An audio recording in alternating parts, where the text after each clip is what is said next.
To avenge her daughter who was bullied to death, a 5'2" mother spent millions to undergo cosmetic surgery to look like a 5'year-old girl. She erased her past at all costs and infiltrated the group indirectly responsible for her daughter's death, vowing to make them pay.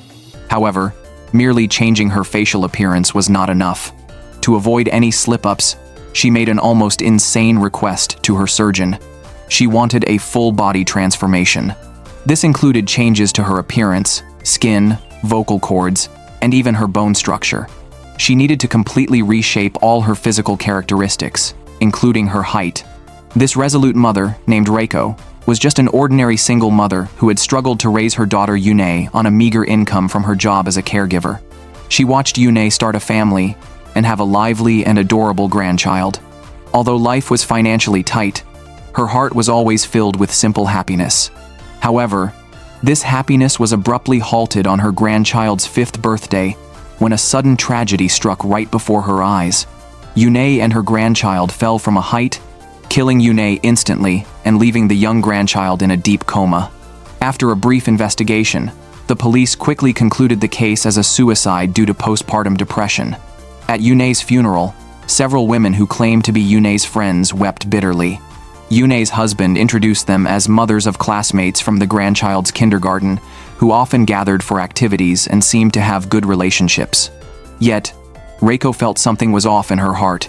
At night, returning to her empty home, she was overwhelmed by a profound sense of loneliness. She could not accept how her life had disintegrated in just one day. She could not recall any signs of depression in her daughter, who had just days before happily reminded her to take care of her health and promised to look after her in her old age. How could such a daughter suddenly choose to end her life? She also could not understand why the police dismissed the possibility of homicide within a few hours and hastily concluded it was a suicide. As an ordinary citizen, it seemed she had no choice but to accept the official explanation. The next day, the hospital delivered more bad news. The doctors warned them to prepare for the worst. The chances of her grandson waking up were extremely slim. As memories of happier times flooded back, she faced the stark reality of having lost her daughter, with her grandson's life hanging by a thread. In despair, she went to the rooftop where her daughter had fallen, intending to end her life in the same way. As she stood on the edge of the rooftop, a mysterious boy stopped her. He spoke in a chilling tone, explaining gruesomely that jumping from such a height would likely result in her skull splitting open upon impact, causing a messy and undignified death. He remarked that only a fool would choose to die by jumping. His words ignited a rage in Reiko, and she slapped him. The boy didn't react angrily, but instead calmly asked Reiko if, since she was not afraid of death, she would consider being reborn instead. He didn't explain further, only suggesting that she think it over and return to the rooftop with her answer. With her confusion and a newly sparked will to live, Reiko temporarily shelved her suicidal thoughts. However, on her way home, an anonymous letter plunged her back into despair. The letter contained a surveillance video showing her daughter Yune kneeling and apologizing to a group of kindergarten mothers. Before Reiko could recover from the shock of the video, an anonymous call came in.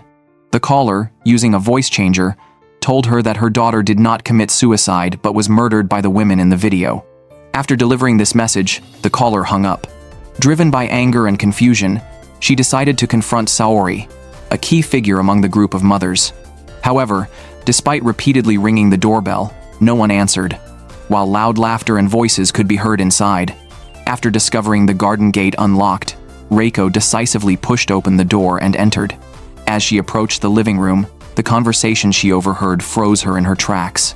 Saori, with a hint of pride, told the others that Yune's husband had taken care of the suicide incident, and the police would not investigate further, nor would they hold them accountable. Overwhelmed with rage, Reiko lost her reason and wanted to confront these despicable people. However, a sudden phone call halted her impulsive steps.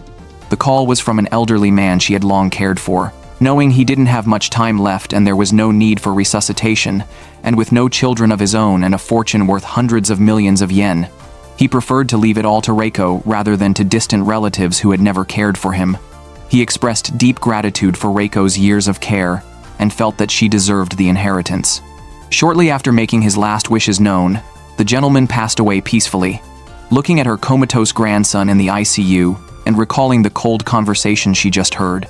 Combined with the recent massive inheritance, Reiko's desire for revenge ignited fully. In the dead of night, carrying 2 large bags of cash, she ascended to the rooftop once again to meet the mysterious boy. This time, she was determined to fully understand what rebirth truly meant. It turned out the boy was a surgeon. He promised to perform the most perfect cosmetic surgery for Reiko, allowing her to completely transform her appearance. The surgery went very smoothly, and a few months later, Reiko emerged as a completely new person. The first step in her plan for revenge was to infiltrate the group of mothers. Reiko needed a child of the right age to gain entry into the group. She thought of a 5 or 6-year-old boy from her neighbor's home. The neighbor, also a single mother, seemed to view her child as a burden. She would often send the boy outside when she had men over, indicating her lack of fondness for the child. With this in mind, Reiko decided to try her luck and offered a large sum to rent the boy. Saori was a core member of the mothers group largely because her husband was a member of parliament. The mothers around her were drawn by the connections and resources Saori's family could offer. This careful respect was backed by unspoken adult interests. Yune might have also tried to fit into this circle considering her son's future. Status derived from power does not necessarily earn everyone's genuine respect. Megumi, a slightly overweight mother who was with Reiko, was a typical example. As soon as Saori left, she disdainfully gossiped about her. Reiko, sensing an opportunity, approached Megumi, who showed disdain and continued to complain about how a bothersome woman had just died and now they were stuck with a younger, prettier one. Before leaving, Megumi cursed that it would be better if all young women disappeared. Indeed, Megumi harbored almost pathological suspicions about any young woman who came near her husband, fearing they were seducing him. Her hostility extended not just to young women around her but also to spreading baseless rumors about female celebrities online. All this stemmed from her insecurity. Her aged appearance and resentful demeanor drove her husband to prefer spending time in bars rather than coming home early. Reiko learned of Megumi's insecurities and decided to apply as a waitress at the bar frequently visited by Megumi's husband. He was immediately smitten with Reiko, falsely claiming he was single and aggressively pursuing her. After several meetings, they became close and confided in each other. Seeing the right moment, Reiko suggested visiting his home. Although risky, such suggestions are often more thrilling for those accustomed to affairs, and Megumi's husband agreed, choosing a time when his wife would be out. Megumi often dealt with anxiety by binge-eating or venting online as a keyboard warrior. One day, while she was ranting online about infidelity, her phone was knocked out of her hand.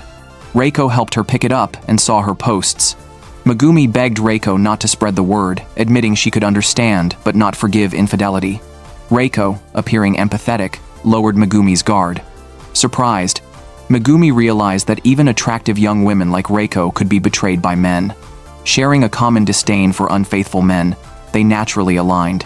Megumi confessed to Reiko that she had long suspected her husband of cheating but had no proof, which caused her great anxiety. Reiko's understanding moved Megumi deeply, providing an outlet for her long-suppressed grievances and self-doubt. She revealed that her husband worked from home via video calls every Thursday. Reiko suggested that Megumi leave the house that day to give her husband a chance to lower his guard and slip up. Megumi told her husband she would be out late attending a family gathering after picking up the child, so he shouldn't wait for her for dinner. Indeed, her husband eagerly sent Reiko an invitation to meet.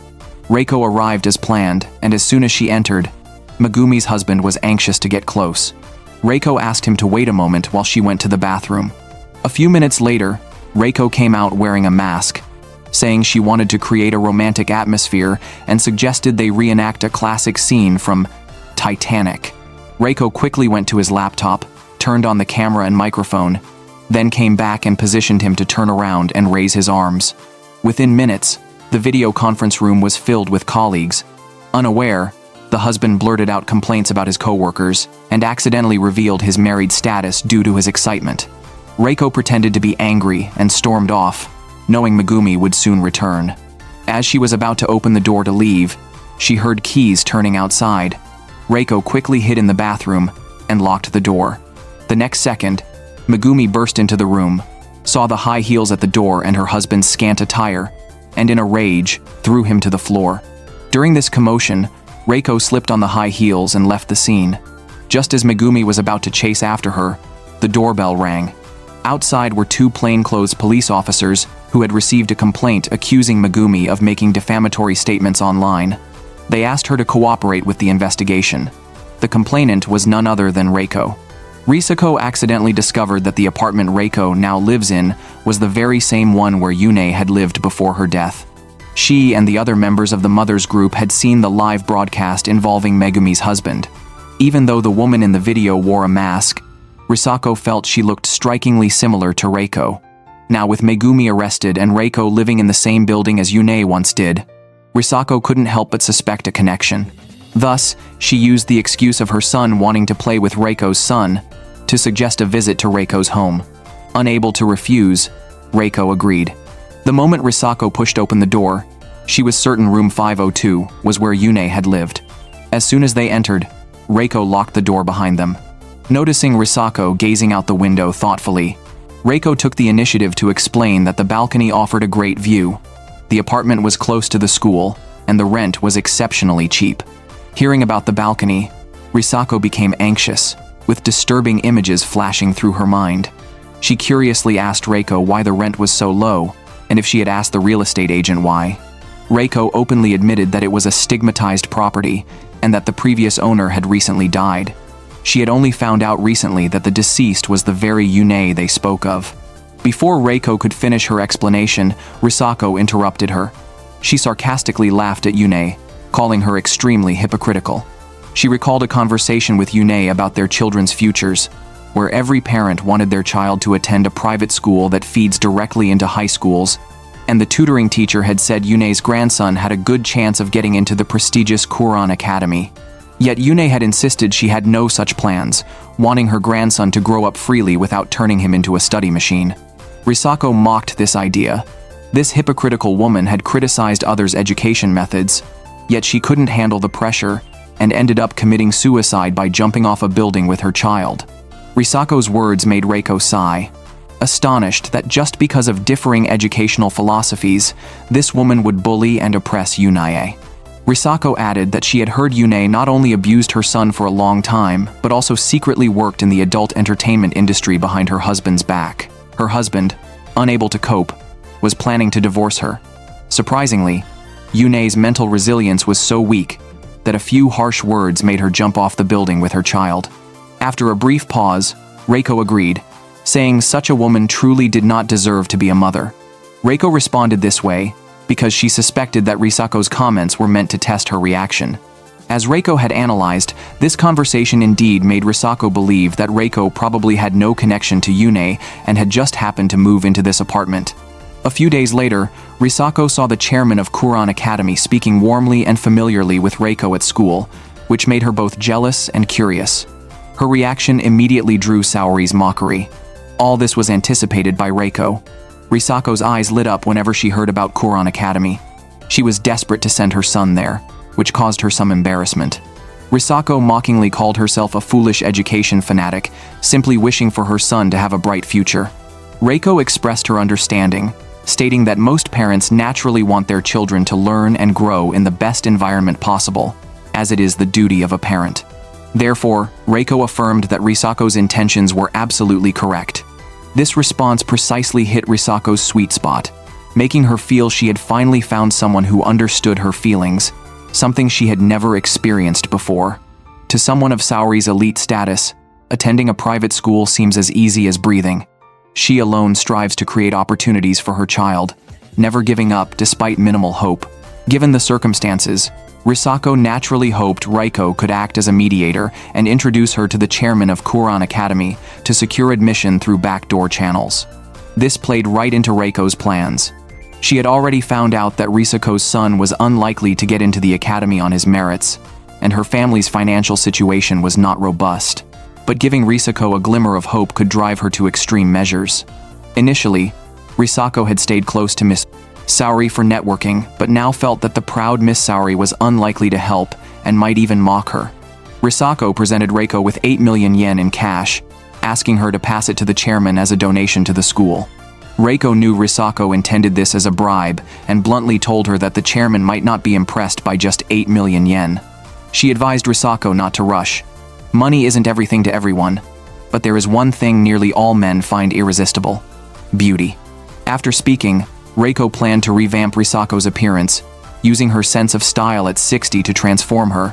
After Reiko's makeover, Risako looked completely different. Reiko firmly believed that this education-obsessed mother would do anything for her son, including selling her body. She facilitated a meeting between Risako and the chairman. The chairman politely thanked Risako for the 8 million yen donation to the school. Unexpectedly, Risako immediately handed him a hotel room card, leaving the chairman speechless. He stood up angrily, telling Risako not to insult him. Remembering Reiko's words that the chairman was a shy and inexpressive big boy, Risako believed it. She chased after him as he left, grabbing him in the crowded hotel lobby. Kneeling, Risako claimed she would do anything to ensure her son passed the entrance exam. As expected, the video spread across the school the next day. When picking up her son, Risako faced public mockery from Saori. Even the tutoring teacher, fearing an impact on other students, expelled her and her son. Soon after, Risako received a phone call from her husband, questioning her about the 8 million yen they had planned to use to buy a house, threatening divorce if she couldn't explain. Within a day, Risako had lost almost everything. However, compared to Yunei, who lost her life, Risako's situation was hardly pitiable. Eventually, Risako realized that Reiko was behind everything, and vowed to make Reiko, the single mother, lose her most cherished possession.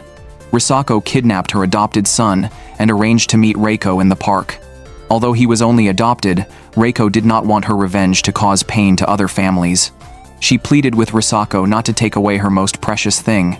Hearing this, Risako's lips curled into a smug smile. At the critical moment, plastic surgeon Naruse appeared with Risako's son and urged her to stop. He reminded her that life offers chances to start over, and she hadn't lost everything. Her son was still with her. The best education for a child, he said, is to live honorably as a mother and be the best role model. His words successfully persuaded Risako. She promised that no matter how tough life got, she would protect and allow her son to grow up freely as a mother. Thus, the second phase of Reiko's revenge was completed. With 2 members of the mother's group now gone, the perceptive Saori sensed something was amiss, but she dismissed it as merely amusing. Curious, Reiko asked Naruse how he knew they were at the park. He explained that after Reiko asked him to help look after her adopted son, he installed a GPS tracker in the boy's shoes. Reiko and Naruse's affectionate behavior was accidentally witnessed by another mother, Aya, who would be Reiko's next target for revenge.